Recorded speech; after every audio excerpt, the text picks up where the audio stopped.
कैसा मान लिया, किसी ने कैसा मान लिया। जी हाँ, ये अभी अविद्या के अंतर्गत है। अविद्या का मतलब है जो वस्तु जैसी हो उसको वैसा नहीं समझना, गलत समझना, उल्टा सीधा समझना, यही तो अविद्या है।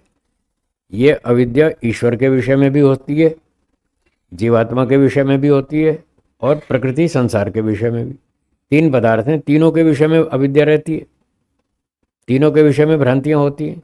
ये प्रकृति के बारे में भ्रांति चल रही है, जो वस्तु है सामने उसके बारे में ये भ्रांति चल रही है उस व्यक्ति की जो वस्तु को और चित्त को एक ही मान रहा है, ये भ्रांति है। चित्त अलग चीज है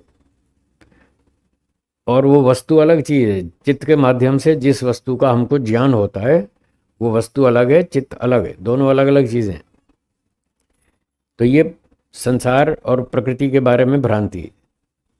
और ईश्वर के बारे में कितनी भ्रांतियां हैं, 2000 किस्म के संप्रदाय चल रहे इस समय, सबके विचार अपने अलग अलग है।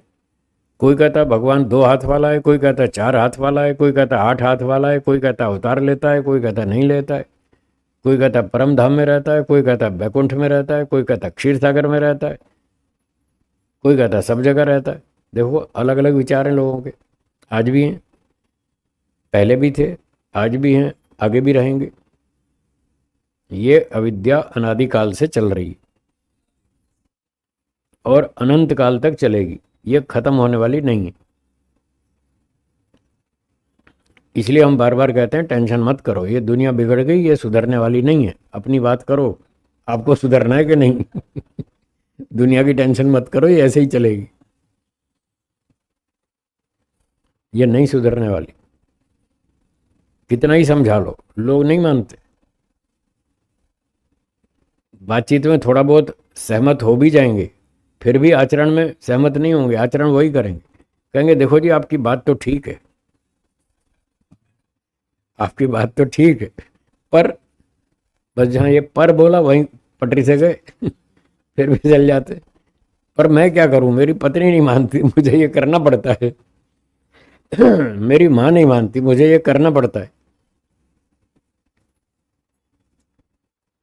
कितने कितने ही लोग जो थोड़ा आर्य समाज में आते हैं, थोड़ा सत्संग में आते हैं, कुछ आर्य सिद्धांतों को समझने लग गए, तो उनको ये पता चल गया कि मृत्यु के बाद केवल अंतिम संस्कार करना चाहिए, फिर अस्थियों को हरिद्वार ले जाना, पानी में बहाना, ऐसे ऐसे करना, ये सब कोई फायदा नहीं है। और मरने के बाद वो गांव भर को भोजन खिलाना और फिर पंडितों को दान दक्षिणा इतनी देना, बैतरणी नदी पार करना, ये सब गलत। उनको समझ में आ गया। फिर भी परिवार में किसी की मृत्यु होने के बाद फिर भी वो सब क्रियाएं करते हैं,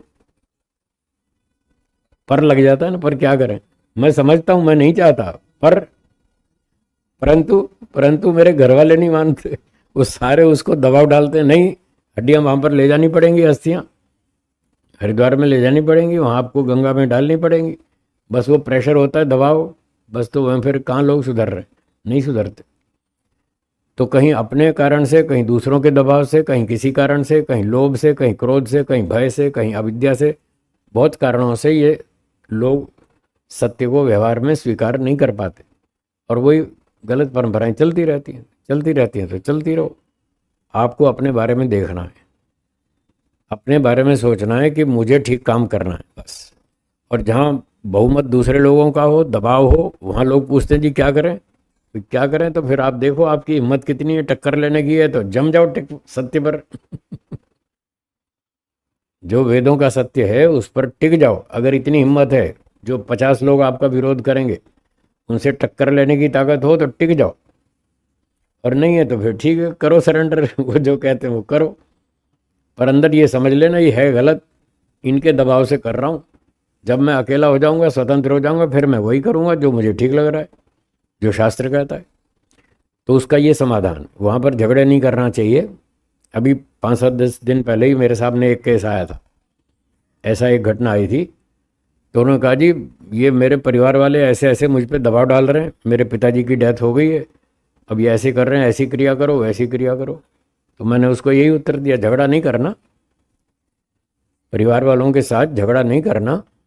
अगर आप में हिम्मत है टकराने की तो टकराओ, और नहीं है, और आपको लगता है आगे बहुत समस्याएं खड़ी कर देंगे ये गांव वाले,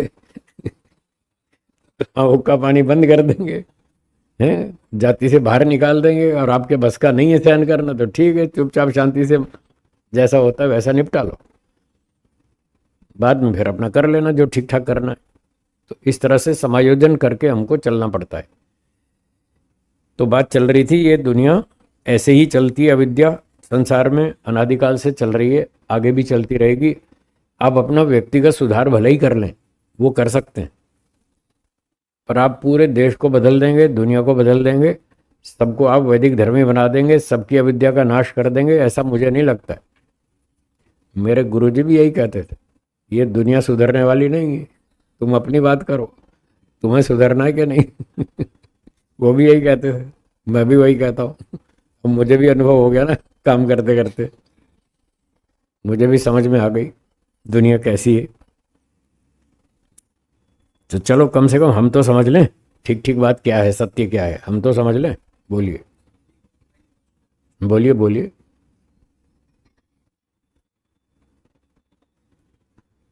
ओम। मेहसाणा से श्रुति प्रकाश त्रिवेदी जी का ऑनलाइन प्रश्न है, प्रलयावस्था निर्माणम तथा अवयव अवयवी को अलग अलग समझने में क्या अंतर है? प्रलय अवस्था निर्माणम और अवयव अवयवी को अलग अलग समझना, हाँ, तो ये दोनों अलग अलग चीज़ें हैं। प्रलय अवस्था तो ये है कि जब सारा संसार नष्ट हो जाएगा, अभी सृष्टि को बने हुए चलते हुए 1,96,08,53,000 इतने इतने वर्ष हो गए, राउंड फिगर में लगभग 2 अरब मान लीजिए, और टोटल चलेगा 4,32,00,00,000 वर्ष। तो अभी 2,35,00,00,000 वर्ष लगभग बाकी है। 1,97,00,00,000 हो गए, 2,35,00,00,000 वर्ष बाकी हैं। 2,35,00,00,000 वर्ष के बाद इसका मटिया मेट हो जाएगा, फिर ईश्वर इसको तोड़ फोड़ के पाउडर बना देगा। वो तो है प्रलय अवस्था। तो वो जो प्रलय अवस्था आएगी 2,35,00,00,000 वर्ष के बाद, उसको व्यक्ति कल्पना से अपनी बुद्धि में आज ही देखता है कि 2,35,00,00,000 वर्ष बाद क्या स्थिति होगी, उसको यही बनाता है बुद्धि में कि ऐसे ऐसे होगा, ऐसे ऐसे। जैसे कवि लोग कल्पनाएं करते हैं, चित्रकार लोग कल्पना करते हैं, फिर वैसा चित्र बनाते हैं। तो वो व्यक्ति कल्पना करता है कि प्रलय होगी तब क्या होगा, ये होगा, सूर्य पृथ्वी सारा ब्रह्मांड खत्म हो जाएगा, सब प्रकृति के सत्व रजतम बस इतने ही परमाणु बचेंगे और स्थूल जगत सारा नष्ट हो जाएगा। ये तो है प्रलय अवस्था निर्माणम। तो ये ध्यान अवस्था में या समाधि अवस्था में ये चीज़ काम आती है। ध्यान समाधि करना हो तो जगत को तोड़ फोड़ के नष्ट कर दो, और फिर कोई वस्तु बचेगी नहीं जो आपको आकर्षित करे। जब आकर्षित करने वाली कोई वस्तु बची ही नहीं तो फिर आपकी वृत्ति उठना बंद हो जाएगी। वस्तु है ही नहीं तो किसका विचार करेंगे। ये हो गया प्रलय अवस्था निर्माणम। और अवयव अवयवी, उसका मतलब है कि जैसे मैंने बताया ये रिमोट कंट्रोल है, एक इंस्ट्रूमेंट है, इसमें 2 लाख परमाणु हैं। मान लीजिए 2 लाख परमाणुओं को टुकड़ों को जोड़कर ये रिमोट कंट्रोल बनाया गया। तो जब आप ये मशीन बन गई, इंस्ट्रूमेंट बन गया, तब आप इसको क्या बोलते हैं, एक संख्या या 2 लाख बोलते हैं? तो जिसको आप एक बोलते हैं वो है अवयवी। हाँ जी, अवयवी, अवयवी का अर्थ होता है ना, बहुवचन नहीं है ये। अवयवी का अर्थ है जिसमें अनेक अवयव हों, अनेक अवयवों वाला एक, अनेक अवयवों का जोड़कर जो एक बना उसका नाम है एक अवयवी। अवयवी एक होता है, अवयव 2 लाख हैं, ये फर्क है। एक एक एक एक टुकड़ा जो है वो सारा है अवयव, उसका पार्ट, हिस्सा, और इन सारे टुकड़ों को जोड़कर जो बना उसका नाम अवयवी। ये दोनों में अंतर है। ये तो हम अभी व्यवहार अवस्था में देख रहे हैं, ये अवयवी है, 2 लाख टुकड़े जोड़ दिए, एक अवयवी बन गया। फिर हमने इसका प्रयोग किया 2 साल 5 साल, फिर ये घिस पिट गया, मशीन खराब हो गई, हमने तोड़ फोड़ के फेंक दिया, तो वो अवयवी खत्म हो गया। फिर अवयव फिर बच गए। पहले भी अवयव थे, बाद में भी अवयव बचे, बीच में जब उसकी असेंबलिंग की, उसका निर्माण किया वस्तु का, तब वो एक अवयवी कहलाता है और हम उससे लाभ लेते हैं। ये अवयव और अवयवी का संबंध है। आपने स्वेटर पहन रखा है, इसमें 3 लाख धागे हैं मान लो, तो 3 लाख इसके अवयव हैं, और 3 लाख धागों को जोड़कर जो बना एक, उसका नाम अवयवी। तो हम जो व्यवहार करते हैं वो अवयवी का व्यवहार करते हैं। एक पुस्तक, एक स्वेटर, एक कार, एक मोबाइल, एक फ़ोन, एक का व्यवहार करते हैं। फिर एक, फिर दो, फिर तीन, फिर चार, वो सारे अवयवी हैं। एक व्यक्ति कहता है आज मैं 5 किताब खरीद के लाया बाजार से, तो वो 5 अवयवी लाया। एक पुस्तक का नाम एक अवयवी, दूसरी पुस्तक वो दूसरा अवयवी, तीसरी पुस्तक तीसरा अवयवी।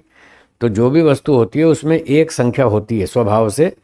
वो जो स्वभाव से एक संख्या है वो संख्या अवयवी की है। जी बोलिए। शरीर भी अवयवी है, जिसको भी आप एक बोलेंगे वो अवयवी।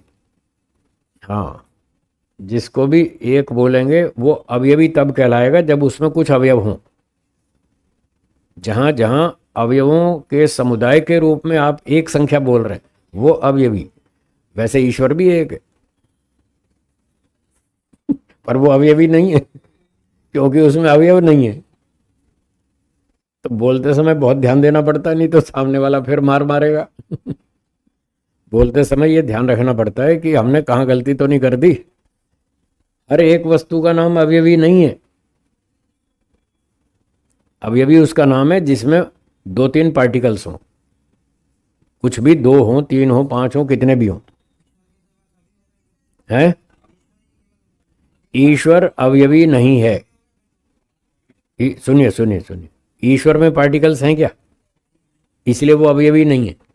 जिसमें पार्टिकल होंगे वो अवयवी कहलाएगा, टुकड़े होने चाहिए। ईश्वर में कोई टुकड़ा नहीं है, वो अखंड तत्व है, इसलिए ईश्वर अवयवी नहीं है।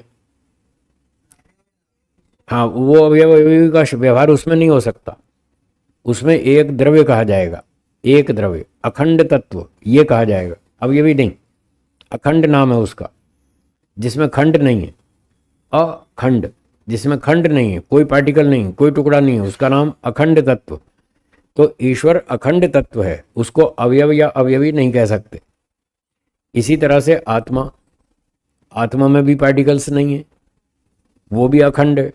तो आत्मा और ईश्वर दोनों अखंड कहे जाएंगे। इसी तरह से और भी जितनी चीज़ें होंगी जिसमें अवयव न हो, टुकड़े ना हो, उसको अखंड तत्व कहेंगे। ऐसे 2-3 पदार्थ और भी हैं। एक शून्य आकाश है, वो भी एक ही है, और उसमें कोई पार्टिकल्स नहीं है, कोई परमाणु नहीं है। तो आकाश भी एक है, अखंड तत्व है। ऐसे ही दिशा है, वो भी एक है। ऐसे काल है, समय, वो भी एक है। वैशेषिक दर्शन में इन तीनों की एक संख्या बताई और इनको नित्य बताया है। व्यवहार के लिए हम 3 काल बोलते हैं, भूतकाल, वर्तमान काल, भविष्यत काल। व्यवहारिक दृष्टि से हम 1 के 3 कर दिए हमने, और वास्तव में उनकी संख्या एक ही है, काल की। दिशाएं, व्यवहार के लिए 10 दिशाएं, पूर्व, पश्चिम, उत्तर, दक्षिण, नीचे, ऊपर, 6 हो गई। 6 मंत्र आप बोलते हैं संध्या में, प्राची दिगग्नि, 6 दिशाएं तो वहां बताई रखी हैं, और 4 इनके कोने भी हैं। पूर्व पश्चिम के बीच में जो कोना है, पूर्व और उत्तर के बीच का कोना, पूर्व और दक्षिण के बीच का कोना, 4 कोने, 4 दिशाएं, 8 हो गए। एक नीचे एक ऊपर, तो 10 दिशाएं ये हम व्यवहार के लिए बना लेते हैं। वास्तव में दिशा एक ही है, वो अखंड है, उसमें कोई पार्टिकल्स नहीं है, कोई अवयव नहीं है। ऐसे ही काल है, समय के भी कोई परमाणु नहीं होते। काल भी एक है, नित्य है, सर्वव्यापक है। ये सांख्य दर्शन में, वैशेषिक दर्शन में, सब में स्वीकार है। बस व्यवहार के लिए हम इनकी वो कर लेते हैं, विभाजन कर लेते हैं, 3 काल बना लेते हैं, भूतकाल, वर्तमान काल, भविष्यत काल। दिशा एक है और व्यवहार के लिए 10 बना लेते हैं। आकाश एक है और व्यवहार के लिए हम घटाकाश, मठाकाश, क्या क्या बना लेते हैं। वो व्यवहार की बातें हैं खाली। हाँ जी बोलिए।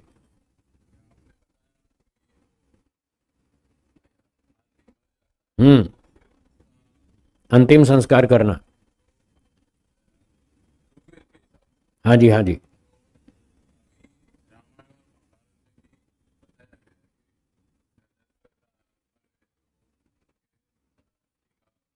अस्थि विसर्जन किया ना, ये जो दिखाया है ये तो उन लोगों ने पढ़ा दिखाया है, फोटोग्राफी करके सीरियल में उन लोगों ने डाला है जिन्होंने वेद पढ़ा ही नहीं। वो तो वर्तमान परंपरा को लेके दिखा रहे हैं, जो वर्तमान में गलत परंपरा चल रही है उसको दिखा रहे हैं। वेद में तो ऐसा है नहीं कहीं। हाँ, तो वैदिक परंपरा इतनी है कि अंतिम संस्कार कर दो और अंत में जो अस्थियां बचें, दो चार अंत में हड्डियां चुनने के लिए जाते हैं ना, अस्थि चुनने के लिए, तो जो छोटी मोटी दो चार हड्डियां बचती हैं उसको उठा के मट्टी खोद के गड्ढे में डाल दो, बस बात खत्म हो गई। इसके बाद कुछ नहीं करना। मृतक के लिए आप कुछ नहीं कर सकते, आपका उससे संबंध तो खत्म हो गया, मृत्यु होते ही खत्म हो गया था। बस शरीर बचा था, उसका भी निपटारा करना था। उसके लिए दो विधियां बता दी। पहली अंतिम संस्कार, अग्नि संस्कार कर दो, और दूसरी बची खुची हड्डियों को मट्टी में खड्डा खोद के दबा दो, बस खत्म हो गया। अब इसके बाद उस कुछ नहीं करना। बाकी तो पौराणिक परंपराएं हैं, वो ये दान करो, पिंड दान करो, गौ दान करो, फलाना करो, ये तो पंडितों ने अपने स्वार्थ के लिए बना रखा है? वो पूरे डेड बॉडी को पूरे को दफनाते हैं, ये अवैदिक है। वेदों में ऐसा नहीं है। हाँ, नहीं, अस्थियों को दबाना वो वैदिक है, पूरा शव को दबाना अवैदिक है, क्योंकि वेद में लिखा है भस्मांतम शरीरम, अंत में शरीर को भस्म करना चाहिए। ना तो पानी में बहाना चाहिए, ना जंगल में छोड़ना चाहिए, ना मट्टी में दबाना चाहिए। ऐसा वेदों में कहीं विधान नहीं। ये लोगों की अपनी अपनी अपनी परंपराएं हैं। हड्डी भस्म होती नहीं, वो बच जाती है। शरीर तो सारा अब जल गया, फिर हड्डी बहुत कठोर होती है, थोड़ी सी बच गई तो उसको खड्डा खोद के मट्टी में डाल दो, धीरे धीरे धीरे गल जाएगी, बस यही करना। वो भी गल जाएगी। जो चीज़ बनती है वो टूटती है, कोई जल्दी टूटती है, कोई देर में टूटती है, टाइम लगता है, अलग अलग बात है, लेकिन वो अंत में वो भी खत्म हो जाएगी।